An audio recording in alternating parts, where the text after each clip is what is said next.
नमस्कार दोस्तों, मैं हूँ योगिनी नेहा और बहुत बहुत क्षमा चाहती हूँ। सॉरी दोस्तों, काफ़ी टाइम के बाद आप लोगों से संपर्क कर पा रही हूँ। थोड़ा बिजी हो गई थी, लेकिन हाँ, लक्ष्मण जी, आपको भी मेरी तरफ से मैं सॉरी बोलती हूँ कि आपने बहुत दिनों पहले मुझसे पूछा था कि मैडम सोराइसिस के बारे में बताइए, क्या क्या करना चाहिए योगा में।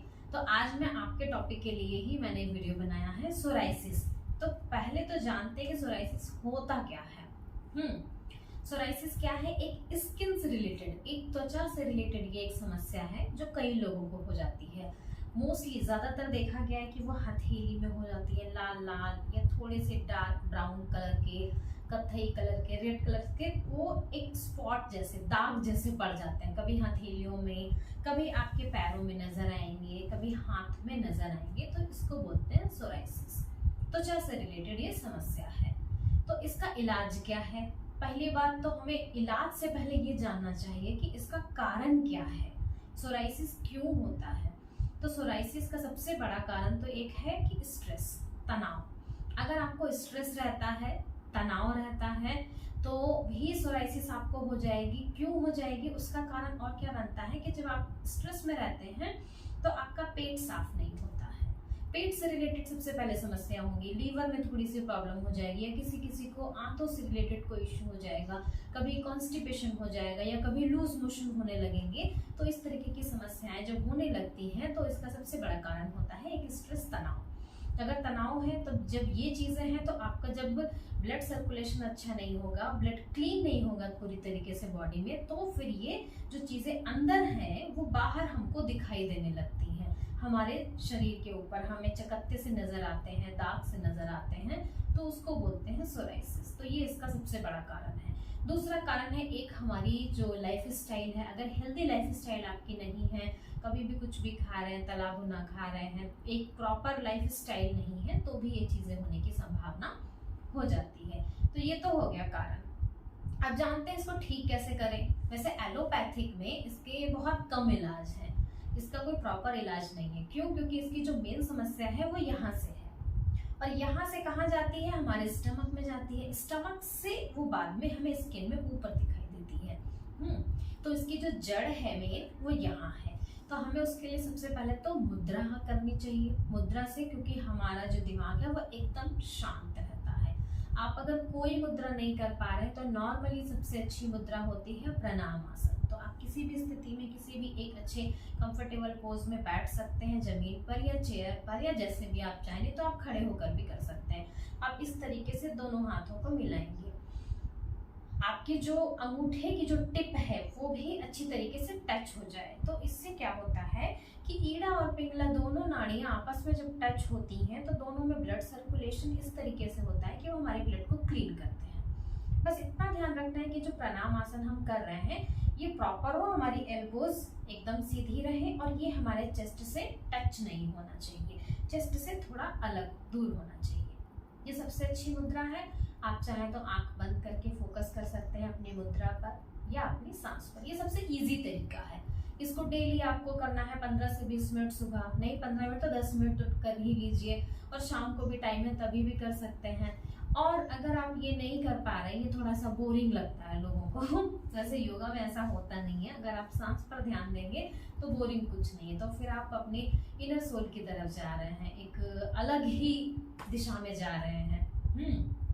फिर उसके बाद क्या आता है कि अब हमें एक्सरसाइजेस कौन कौन सी करनी चाहिए। तो एक्सरसाइजेस हम इसमें करेंगे पेट से रिलेटेड, जो हमारे आंतों के या लीवर के जो भी सिस्टम है उसको ठीक करेंगे। तो उससे ये जो भी ऊपर की जो दिखती हुई समस्या है सोराइसिस, वो ठीक हो जाएगी। तो उसके लिए सबसे पहले तो हम क्या करने वाले हैं, बाल आसन करेंगे। बहुत ही इजी आसन इसके लिए करना है, और सांस पर लंबा ध्यान रखना है। तो बाल आसन के लिए आपको बैठना है वज्रासन में। इस तरीके से वज्रासन में बैठ जाएंगे, और ध्यान रहे कि जो पेल्विस है ये आपकी हील पर अच्छी तरीके से टच होनी चाहिए। इसके लिए एक्सहेल करके सांस को छोड़ते हुए नीचे जाएंगे, और कोशिश करेंगे कि ये हमारी पेल्विस यहाँ से उठे नहीं, और जितना जा सकते हैं उतना जाइए।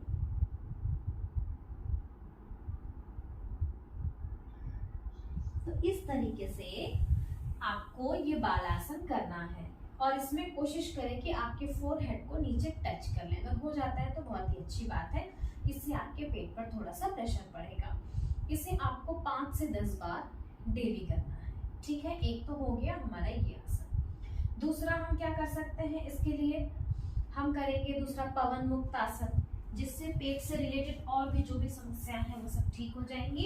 तो सोराइसिस अपने आप धीरे धीरे करके ठीक हो जाएगी। उसके लिए क्या करना है, अपने पीठ के बल पर लेट जाना है। ऐसे लेटेंगे और धीरे से दोनों पैरों को मोड़ेंगे और एक्सहेल करके सर को भी आगे ऊपर लेके आएंगे और अपने घुटनों के बीच।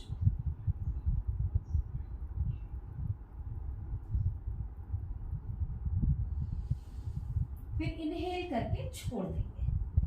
तो ये एक रिपीटेशन जो है ये आपको करना पड़ेगा 5 से 6 बार, ये भी कर सकते हैं। ये पेट से रिलेटेड समस्याओं के लिए बहुत ही अच्छा है। और तीसरी चीज है, ये तो हो गए 2 हमारे आसना। आप चाहें तो तीसरा भुजंगासन भी कर सकते हैं।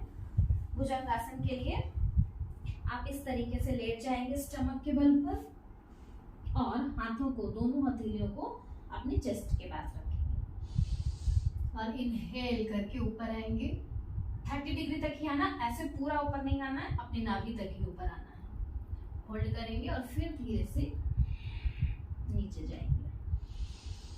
पैरों को साथ में रखेंगे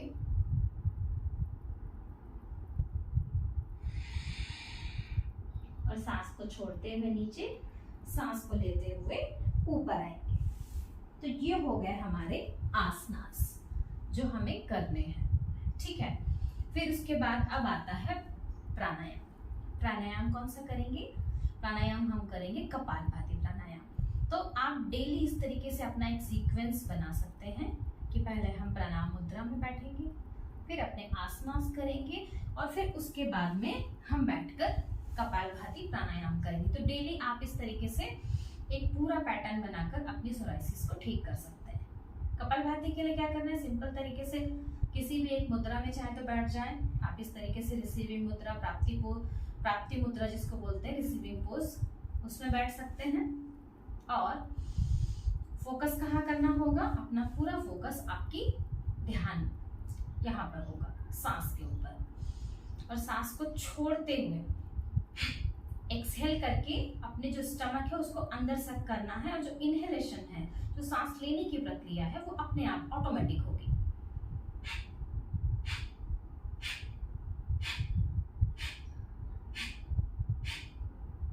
तो आपका पूरा ध्यान कहाँ होना चाहिए, सांस छोड़ने पर, ना कि सांस लेने पर। तो इस तरीके से आप इस अभ्यास को करते रहिए। मेरा वादा है कि बहुत ही जल्दी अगर आप प्रतिदिन करेंगे तो आपकी सोराइसिस ठीक हो जाएगी। और यूं ही हंसते रहिए, मुस्कुराते रहिए और मैं आप बहुत ही जल्द मिलूंगी आपसे एक और नेक्स्ट वीडियो में। आप नो गैपिंग। और हाँ, आप लोगों के प्यार के लिए बहुत बहुत धन्यवाद। Thank you so much.